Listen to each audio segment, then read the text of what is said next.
Assalamualaikum warahmatullahi wabarakatuh. Kali ini kita akan membahas tentang pengetahuan kuantitatif. Topik yang pertama yaitu geometri. Saya bacakan dulu soalnya. Yang pertama, sebuah peti kayu berbentuk balok dengan ukuran 3x4x12 meter. Berapa panjang sebuah tongkat lurus kaku terpanjang dengan diameter yang dapat diabaikan yang bisa dimasukkan dalam peti seutuhnya? Topik pertama yaitu membahas tentang balok, yaitu suatu bangun ruang. Yang perlu diingat, setiap bangun ruang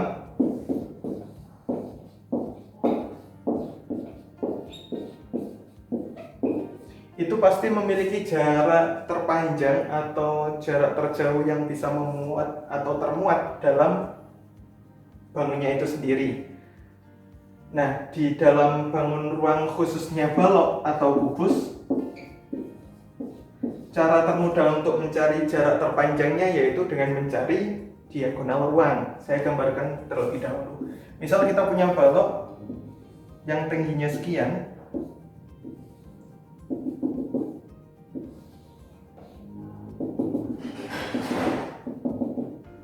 Untuk mencari jarak terjauh atau ukuran terpanjang yang bisa masuk ke dalam bangun ruang ini, yaitu balok, maka kita cukup mencarinya dengan mencari panjang diagonal ruangnya.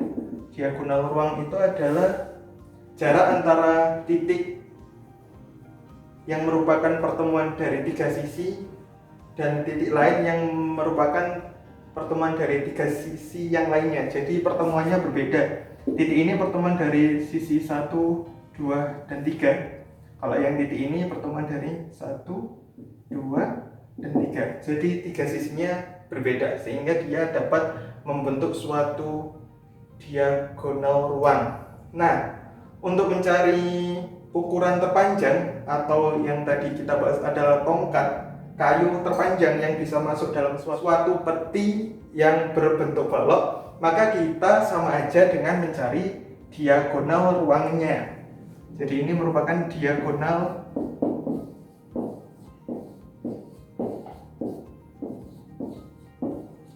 ruang. Jadi sama aja kayak mencari diagonal ruangnya. Untuk itu, untuk mencari panjang tongkat tersebut, kita tinggal kalikan. Ukurannya ini adalah 4, 3, dan 12 ya, kalau tadi lupa. Berarti untuk mencari panjangnya dengan Pythagoras, sifat-sifat Pythagoras, yaitu 4 kuadrat ditambah 3 kuadrat ditambah 12 kuadrat. Saya rasa untuk satu ini adik-adik semuanya sudah pasti bisa menghitungnya sendiri-sendiri. Jadi silakan untuk dilanjutkan. Oke, kita lanjut soal nomor 2. Yang ini berhubungan dengan aritmatika sosial, yaitu tentang jual beli, tapi juga ada hubungannya sama sifat-sifat aljabar. Saya bacakan dulu soalnya ya.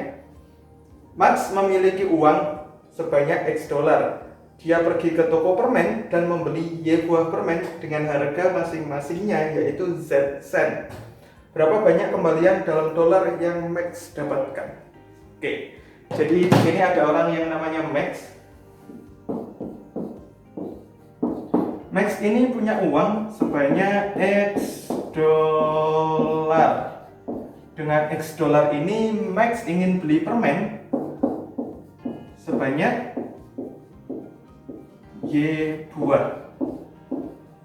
Lalu harganya kita ketahui sebagai Z sen.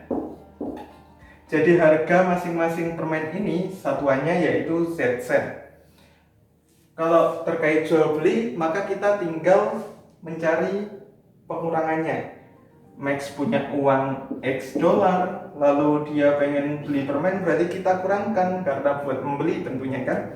Lalu kita kurangkan dengan Z yang sebanyak Y. Jadi perkalian.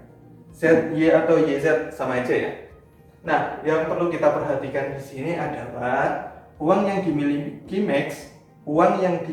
Max itu satuannya adalah dolar, tapi harga untuk masing-masing permen adalah Z sen. Jadi satuannya berbeda. Dalam bacaannya tidak dijelaskan $1 itu berapa sen, tapi itu merupakan pengetahuan umum, sehingga kita harus punya pengetahuan umum tersebut. Jadi karena berbeda ya, kayak kurs dolar ke rupiah yang berubah-ubah terus. Kalau untuk $1 menuju sen itu selalu sama, yaitu 100. Jadi ketika nemu soal yang kayak gini, jangan lupa untuk dikonvert terlebih dahulu. Soalnya satuan dari X dan dari Z ini berbeda satuannya, sehingga kita ubah dulu. Nah, karena yang ditanyakan adalah berapa kembalian max dalam bentuk dolar, maka kita ubah semuanya menjadi dolar terlebih dahulu. X-nya udah dolar, jadi tetap X, dan Z-nya masih dalam sen. $1 100 sen, berarti kalau 1 sen otomatis 1/100 dolar, sehingga yang di sebelah sini kita bagikan dengan 100,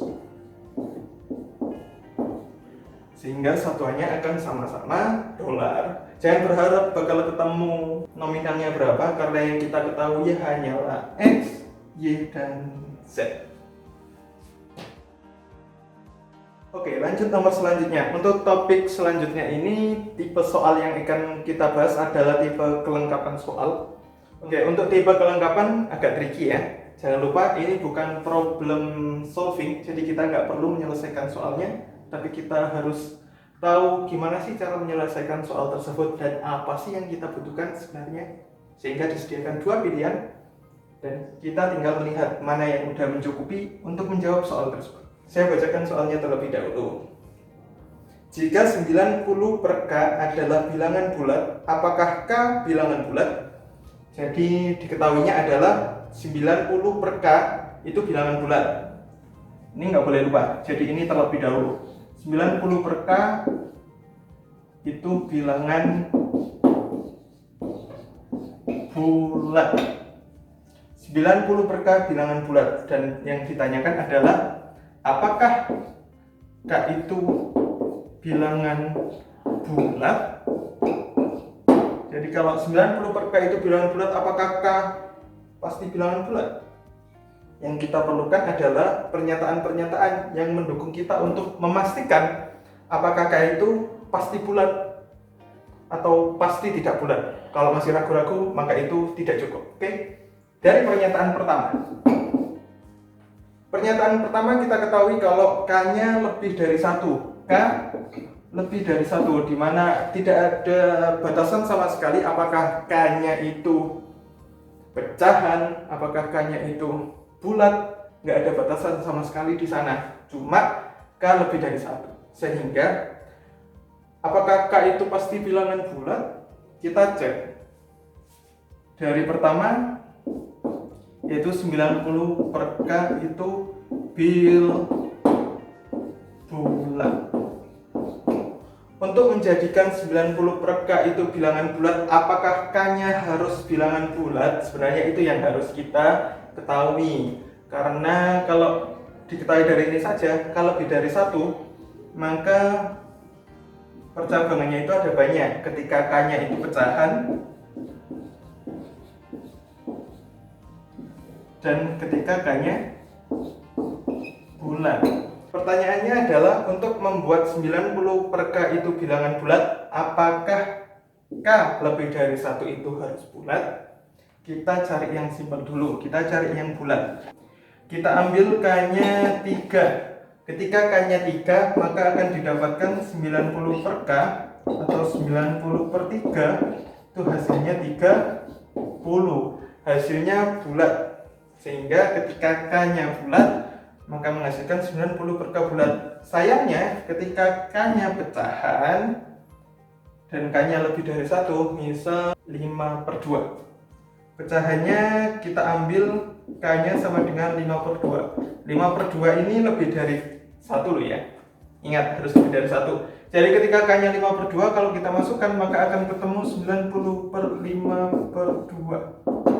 Nah, ketika 90 dibagi 5/2, maka ketemunya adalah 36, yang juga merupakan bilangan bulat. Jadi ketika K-nya cuma dibatasi dengan K lebih dari 1, Maka untuk mencapai 90 per K itu bilangan bulat, maka K-nya bisa saja bulat, bisa saja pecahan. Jadi ada dua kemungkinan, dan pasti masing-masing dari ini bakal banyak kemungkinan yang lain, sehingga kita nggak bisa memastikan tuh apakah K-nya bilangan bulat atau enggak. Sehingga satu aja tidak cukup. Pernyataan satu aja nggak cukup. Kita lanjut ke pernyataan kedua. Dari pernyataan kedua, kita mendapatkan informasi bahwa K itu bilangan prima atau kelipatannya.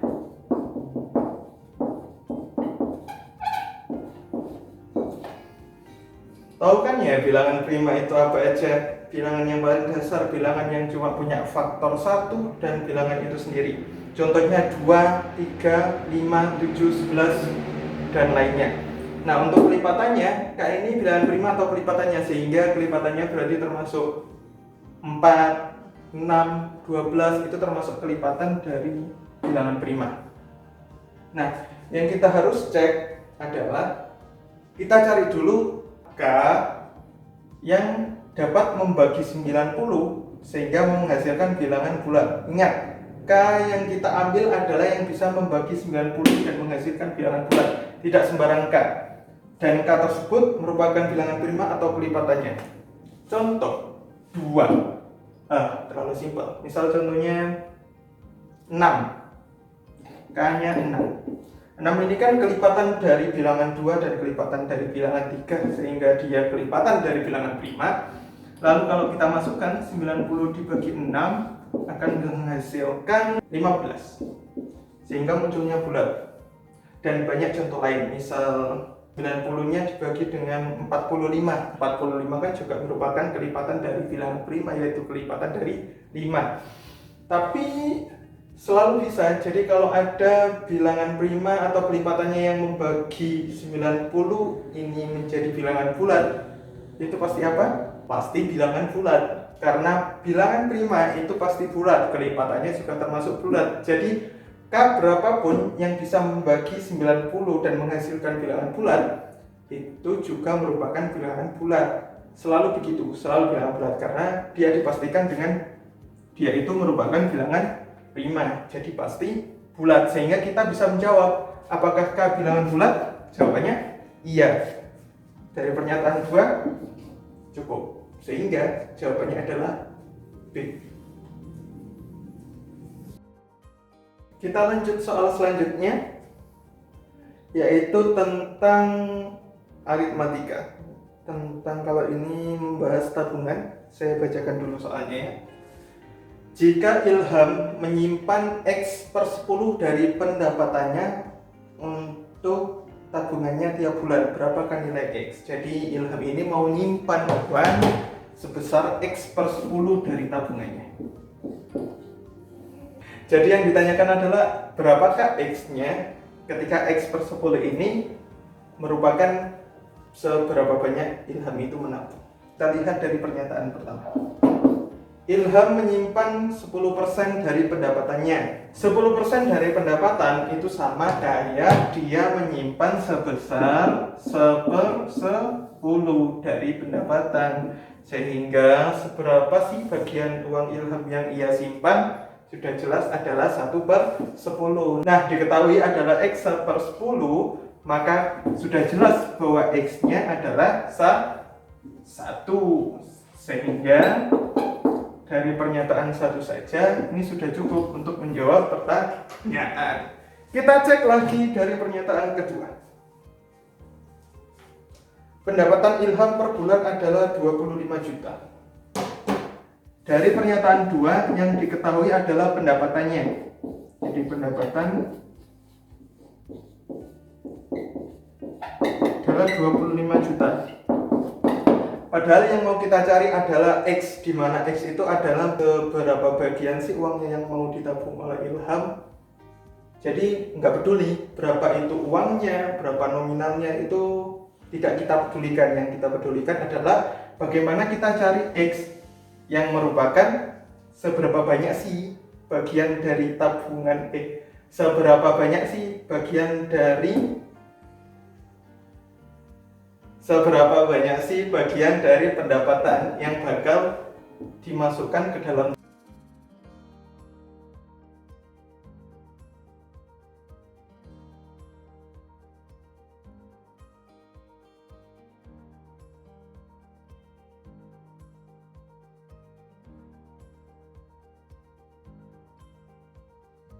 Oke, topik selanjutnya adalah tentang aljabar. Kakak bacakan dulu soalnya. Jika X, Y, dan Z merupakan bilangan bulat tak nol. Jadi diketahui bahwa X, Y, Z itu bilangan bulat yang tak nol, sehingga X, Y, Z itu terdiri dari bilangan positif atau bilangan negatif. Ingat, ada dua kemungkinan ini. Selanjutnya, diketahui bahwa X, Y, Z itu bulat, mungkin positif, mungkin negatif, nggak mungkin nol. Jadi batasnya cuma dia itu nggak boleh nol. Lalu diketahui lagi bahwa X itu lebih besar dari Y kali Z. Kita cek satu persatu dari opsinya. Yang pertama, X per Y itu lebih dari Z. Kalau dilihat dari yang diketahui, maka ini seakan-akan kayak Y-nya pindah ke bawah. Padahal yang kita ketahui sifat dari perkalian dalam suatu pertidaksamaan, bahwa jika yang dipindah atau yang dikalikan ke bawah ini, jika ia merupakan suatu bilangan negatif, maka tandanya harus berubah. Kalau positif nggak masalah. Padahal kita ketahui kalau Z yang ada di sini dia itu bisa positif dan bisa negatif. Sehingga kalau Y-nya itu kita anggap positif, maka benar pertidaksamaan ini benar. Tapi kalau kita ambil Y-nya yang negatif, maka pertidaksamaan ini menjadi salah. Karena seharusnya tandanya menjadi kurang dari. Sehingga pernyataan atau pertidaksamaan nomor 1 ini salah. Tidak sesuai, karena hanya menunjukkan kalau Y-nya positif, padahal kita punya dua-duanya. Yang kedua adalah X per Z lebih dari Y. Nggak jauh beda dari yang nomor 1. Bedanya yang dipindah sekarang adalah yang Z, di mana Z itu sama aja kayak Y. Dia mungkin positif, dia mungkin negatif, sehingga ketika dia dipindah ke bawah, maka seharusnya tandanya bakal berubah ketika Z-nya kita ambil yang negatif, dan tandanya bakal tetap kalau kita ambil Z-nya yang bilangan positif. Jadi pertidaksamaan berikut juga sama kayak yang nomor 1, nggak mesti benar, bakal salah kalau Z-nya bilangan negatif, sehingga nomor 2 tidak pasti benar. Kita cek yang ketiga. Yang ketiga adalah X per YZ lebih dari 1. Sekarang yang kita pindah adalah dua-duanya. Dimana Y dan Z, ingat, Y dan Z bisa positif, bisa negatif. Ketika dipindah tandanya bakal tetap. Ketika Y dikali Z hasilnya positif. Ketika Y negatif, Z negatif, maka hasilnya positif. Tandanya tetap. Sama-sama positif, hasilnya juga positif. Tandanya juga tetap. Tapi ada kemungkinan bahwa Y-nya negatif, Z-nya tetap positif, atau sebaliknya, dia yang positif, Z-nya yang negatif. Maka akan menghasilkan, perkaliannya menghasilkan bilangan negatif. Sehingga seharusnya tanda pertidaksamaannya juga bakal berubah. Jadi ketika tandanya sama, tanda pertidaksamaannya tetap. Ketika tandanya berbeda, maka tanda pertidaksamaannya seharusnya berubah. Sehingga nomor 3 pun tidak pasti benar, sehingga dari soal berikut tidak ada satupun pertidaksamaan yang benar. Bacakan dulu soalnya. Jika 3 merupakan salah satu akar dari suatu persamaan dan akar keduanya berupa bilangan negatif genap, yang mana yang menunjukkan persamaan tersebut? Kita cari persamaan. Ingat ya, cara untuk memfaktorkan suatu persamaan. Jadi diketahuinya adalah 3 itu salah satu akar. Jadi ketemu X-nya itu 3. Lalu akar yang kedua,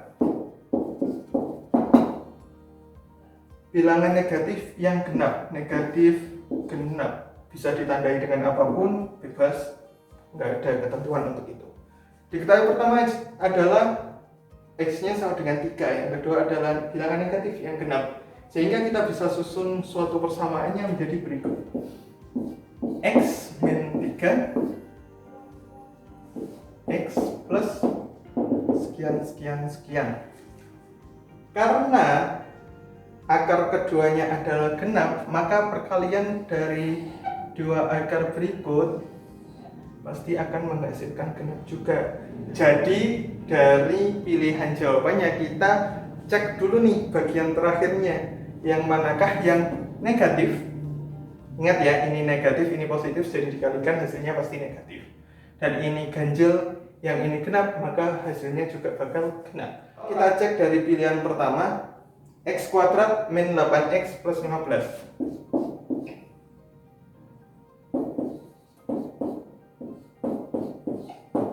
Bilangan terakhirnya ganjil, sudah ganjil positif pula, berarti ini pasti bukan jawabannya. Opsi kedua, X kuadrat min 9X plus 18. Yang ini benar dia genap, tapi dia positif, padahal perkalian dari negatif dan positif seharusnya negatif, sehingga dia juga salah. Nomor 3,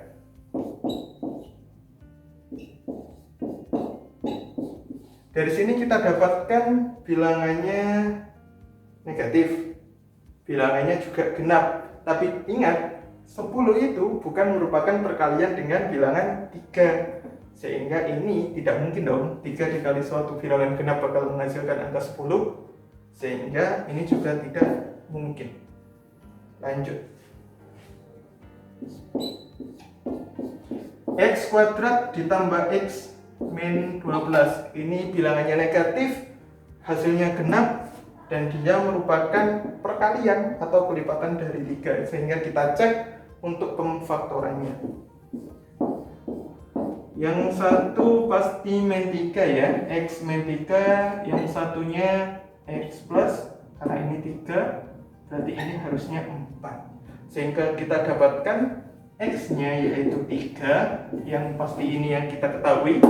Lalu yang satunya yaitu X-nya sama dengan min 4, bilangan negatif yang genap, sehingga pilihannya yang ini benar.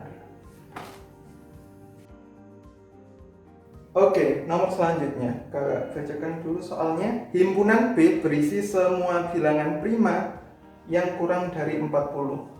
Berapa jangkauan dari B? Jadi ada suatu himpunan bilangan B yang isinya bilangan prima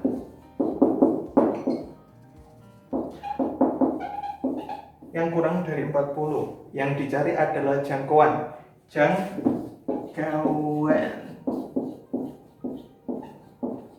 Jangkauan ini memiliki kata lain ya.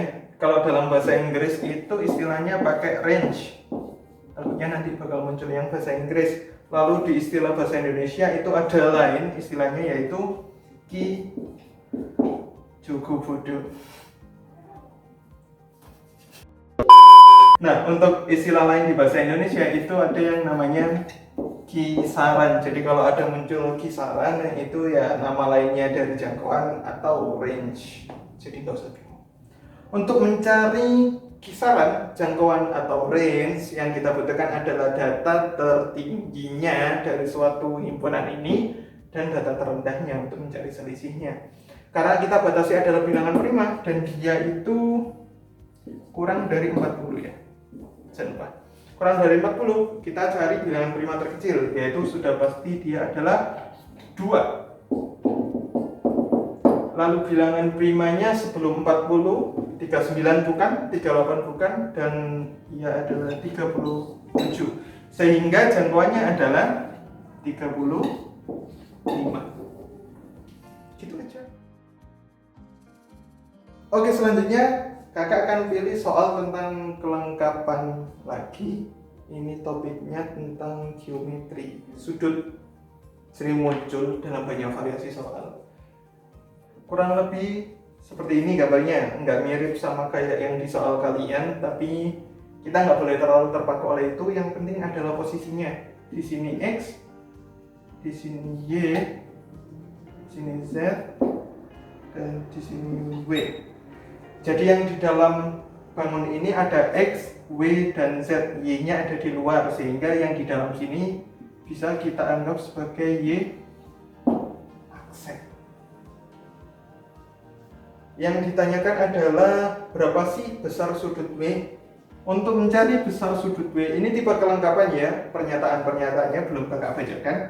Untuk mencari besar sudut W, maka kita harus tahu tuh berapa besar dari sudut-sudut yang lain. Ingat, karena ini merupakan segi 4, suatu bangun datar yang sisinya ada 4, jadi kalau sudut-sudut yang ada di dalamnya dijumlahkan, maka hasilnya akan 360 derajat. Itu udah pasti, jadi nggak perlu dipertanyakan lagi.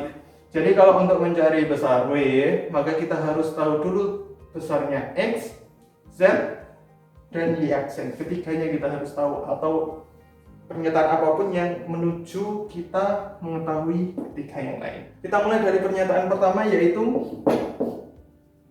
X plus Z 75. X ditambah Z itu 75. Diketahui X dan Z 75, padahal kita butuh yang satu lagi, yaitu Y aksen. Percuma kalau tanpa Y aksen, W pun tidak akan kita ketahui, karena nanti akan memunculkan 360 dikurangi 75 dikurangi Y aksen, sehingga kita nggak tahu tuh besarnya berapa karena masih dalam variabel Y. Jadi satu aja nggak cukup untuk menyelesaikan soal. Kita lanjut di pernyataan kedua, yaitu Y sama dengan 135. Diketahui di pernyataan 2 Y sama dengan 135. Nah ini kita tahu Y-nya aja. Tadi masih mending ya, kita tahu dua besar sudut yaitu X dan Z, tapi yang ini kita tahu Y-nya doang.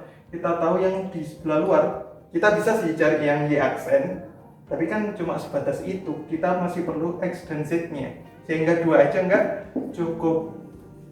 Tapi setelah kita cek dari pernyataan 1 dan pernyataan 2, tentunya kita bisa lihat kalau dari pernyataan 1 kita dapat X dan Z-nya, dari pernyataan 2 kita dapat Y yang bisa kita olah menjadi Y aksennya. Y aksennya ketemu, X dan Z ada, sehingga kita bisa menemukan berapa besar W. Jadi ketika pernyataan 1 dan pernyataan 2 digunakan bersama-sama, kita bisa tuh mencari tahu besar W-nya berapa. Apakah kita perlu tahu W-nya berapa? Enggak. Yang perlu kita tahu adalah kita bisa menemukan W-nya dari pernyataan 1 dan pernyataan 2, sehingga jawabannya adalah C. Soal selanjutnya, kakak bacakan dulu ya. Berapakah nilai dari W? Jadi kita diminta untuk nyari W itu berapa sih dari pernyataan yang ada. Pernyataan pertama, W kuadrat sama dengan 18. Dari sini bisa ketemu nggak W-nya? Bisa, yaitu akar 18. Tapi apakah cuma ini? Enggak, karena ini merupakan suatu bilangan akar. Tentunya yang perlu diingat adalah dia itu menghasilkan dua bilangan. Contoh simpelnya itu kayak gini. Kita punya X kuadrat sama dengan 4. X-nya berapa sih? Apakah cuma 2? Apakah cuma 2 ketika dikuadratkan itu hasilnya 4? Kan enggak, ada min 2. Min 2 kalau dikuadratkan juga hasilnya 4. Jadi nggak boleh pilih-pilih ya. Jadi ketika kita nemu W kuadrat sama dengan 18, maka kita dapatkan plus akar 18 dan min akar 18. Jadi jawabannya adalah 2. Apakah kita bisa menentukan W? Jawabannya enggak. Jadi kita nggak bisa tuh menentukan W-nya berapa, soalnya kita nemunya ada yang plus, ada yang minus. Jadi nggak pasti yang dimaksud itu W yang mana, sehingga pernyataan 1 saja nggak cukup. Pernyataan 2, ingat ya, kalau kelengkapan soal ini meskipun kita dari pernyataan 1 kita tahu kalau hasilnya adalah akar 18 dan negatif akar 18, kita tahu 2 itu pasti jawabannya, cuma karena jawabannya lebih dari 1, karena itulah kita nggak nganggap 1 itu cukup, karena nggak pasti, bisa yang ini dan bisa yang itu ya. Kita cek dari pernyataan 2, W kuadrat per akar 18. Ini sama aja kayak pernyataan 1, W kuadrat per akar 18.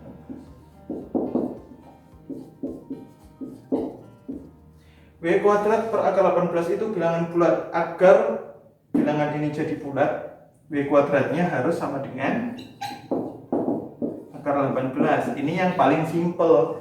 Jadi W kuadratnya sama kayak akar 18 yang di bawah. Pembilangnya sama, penyebutnya sama, sehingga menghasilkan bilangan bulat. Tapi dari sini kita dapat lagi plus minus akar 18. Akarnya double, dan kita dapat dua jawaban lagi, yaitu plus dan minus. Sehingga pernyataan 2 saja pun tidak dapat menyelesaikan soal, tidak bisa menjawab berapa sih W.